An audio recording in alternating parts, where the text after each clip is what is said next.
prosesi pemuliaan karya seni yang baru-baru ini berdiri menghiasi Pasar Badung. Untuk itu kami mengundang kedua maestro kebanggaan Denpasar untuk dapat naik ke atas panggung.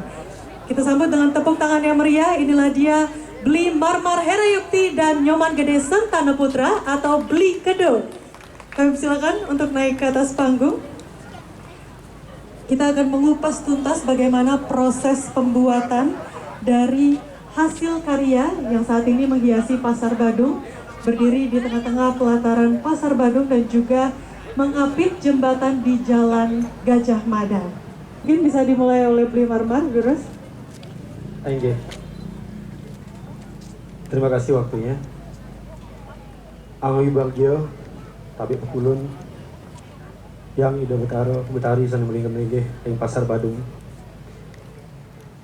Saya sebagai seniman Denpasar sangat berbangga hati.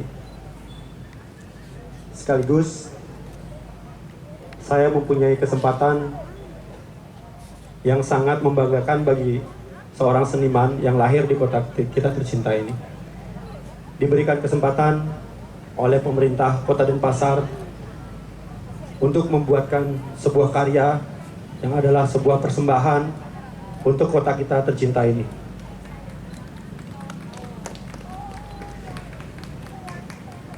Tanpa kita sadari, kita hidup dan tumbuh di kota kita yang bernama Denpasar. Jika kita telisik artinya adalah sebelah utara pasar, di mana sebuah kota mengambil nama dari kata pasar. Sebuah kota yang terletak di utara pasar. Tentunya hal ini bukan tidak disengaja. Ini suatu hal yang pertanda atau secara tersurat ataupun tersirat bahwa pada masa lampau keberadaan pasar itu sangat penting adanya untuk memperlihatkan atau memperhatikan sebuah kemakmuran dalam kemasyarakatan. Kita lihat pasar yang letaknya, jika dilihat dari nama Denpasar, berarti ada di selatan kota ataupun puri itu tersebut. Maka dari situ sang raja yang memimpin sebuah kota itu bisa melihat bagaimana perkembangan pasar. Riuh ataupun sepinya pasar adalah pertanda dari kesuburan atau kemakmuran dari kehidupan masyarakat yang hidup di kota ataupun kerajaan tersebut. Satu hal penting yang saya dapatkan dari perjalanan ini adalah sangat panjang proses pada masa pembuatan Sugro Pekulun patung Ida Ratu Mas Melanting. Karena banyak hal yang saya dapat di sini. Saya berangkat dari nol yang berani menanggung tanggung jawab yang sangat besar untuk kota kita. Namun dengan keyakinan banyak hal yang datang dari penjuru arah, termasuk ilmu-ilmu baru, pemahaman-pemahaman baru muncul. Salah satunya yang saya katakan tadi tentang kota kita tercinta ini, itu datang dari seorang guru besar. Percakapan saya dengan seorang guru besar, Profesor Wayan Ardiko, seorang guru besar arkeolog Fakultas Udayana, Universitas Udayana. Dari sana saya mendapat banyak cerita tentang betapa pentingnya pasar, sehingga nama kota kita adalah Denpasar. Pasar yang kita kenal bukan hanyalah tempat pertukaran komoditi, namun di masa lampau ataupun di masa kini, semestinya pasar itu adalah menjadi sebuah tempat, sebuah titik nol di mana terjadi pertukaran banyak hal selain komoditi.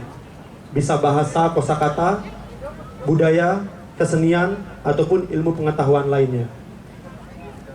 Berikut hasil percakapan saya dengan seorang penekun lontar Nusantara, Bli Sugilanus. Dari percakapan saya dengan beliau, itu pun muncul bahasa bahwa sejak lama Bali sangat terbuka dengan hal-hal baru. Itu ditandai dengan banyaknya pertukaran komoditi, bahasa, budaya yang kita terima menjadi sebuah identitas baru yang tidak bisa klaim sebagai identitas orang lain, menjadikan kearifan lokal kita membuat sebuah produk-produk yang otentik milik Bali. Berbanggalah kita sebagai orang Bali.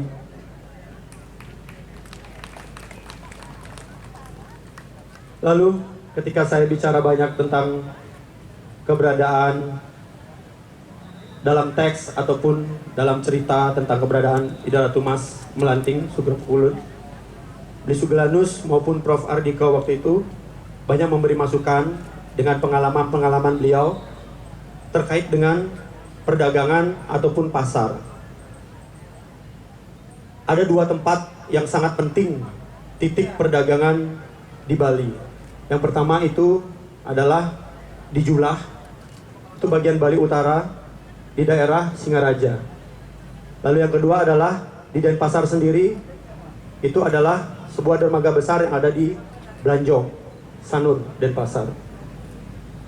Ini dari penelitian beliau, Profesor Adiko, banyak hal-hal yang ditemukan bahwa di sana ditemukan banyak temuan arkeolog seperti manik-manik yang menyerupai manik-manik dari Persia, yang menyerupai juga identitas-identitas dari Mesir dan juga Cina atau negara-negara lainnya. Lalu di bagian utara saya mendapatkan cerita dari hasil penelitian Prof. Adiko tentang bagaimana komoditi seperti kapas ataupun benang itu sangat penting di daerah Bali Utara. Dalam perjalanan saya sebelum memutuskan pembuatan arco ataupun patung Sugro Pukulun Ida Ratu Mas Melanting, saya pun melakukan perjalanan ke Desa Julah.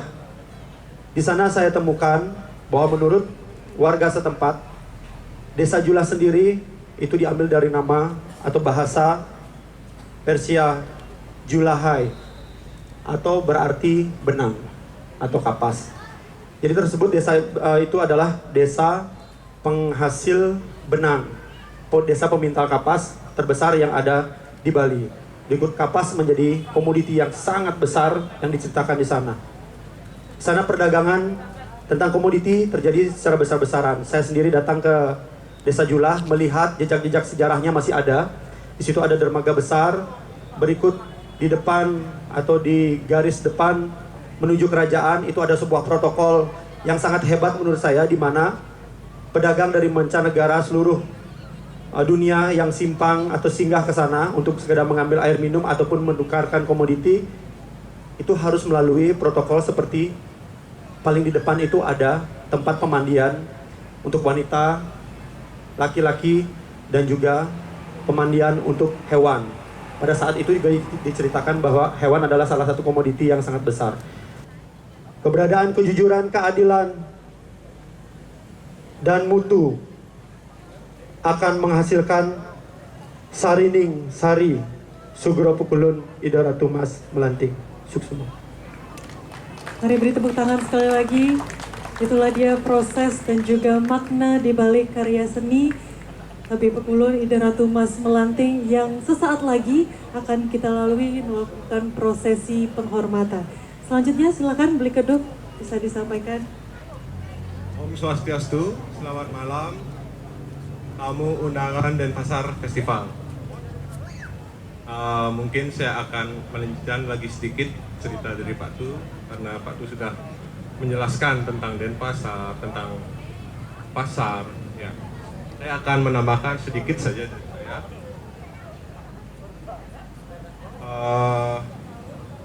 Pada momen ini saya ingin menyampaikan kesan dan pengalaman saya membuat patung Trisemaia.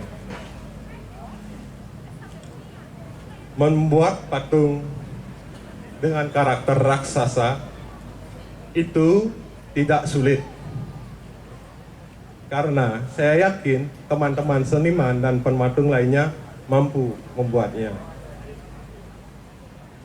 Dalam proses pembuatan patung ini, saya punya tanggung jawab untuk membuat anatomi dan karakter raksasa Trisemaia yang tepat untuk spirit Denpasar Heritage, mengacu pada seni patung tahun 70-an. Karena tahun 70-an adalah tahun yang bersejarah dalam perkembangan seni di Bali. Tantangan saya sebagai seniman tidak sekedar membuat karya yang indah, tapi juga harus paham akan sejarah dan menghargai karakter maestro terdahulu, karena beliau adalah sebagai mastermind Denpasar, berkarya berdasarkan panduan sejarah. Setiap dekade memiliki tren bentuk, nuansa, dan ornamen yang berbeda, walaupun itu tokoh kreatornya sama. Terima kasih kepada Bapak Yoko Saro, Bapak Ketut Ciandano, yang sudah membawa saya sampai perjalanan berkesenian yang lebih esensial. Untuk Denpasar Heritage, saya dan Pak Tut Ciandano sudah menyiapkan kejutan. Semoga Bapak Wali Kota dan Bapak Wakil Wali Kota berkenan memberi kami kesempatan kembali untuk mempersembahkan karya mewujudkan kota heritage yang saya cintai. Sekian dan terima kasih. Mari kita beri tepuk tangan sekali lagi untuk kedua maestro kebanggaan Kota Denpasar. Dan sebagai informasi juga bahwa patung ini telah diupacarai atau diplaspas pada tanggal 10 Desember kemarin untuk sebagai momentum memperkenalkan ke masyarakat luas tentang ikon ataupun juga hasil karya dari anak muda kreatif Kota Denpasar.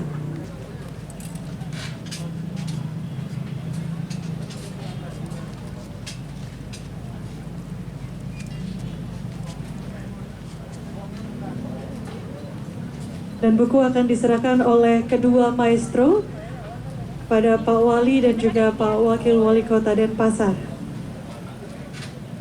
Untuk rekan-rekan media diharapkan untuk bersiap.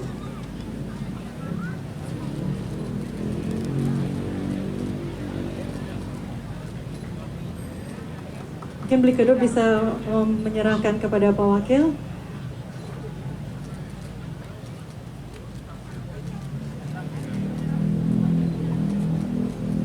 Baik, dilanjutkan dengan foto bersama.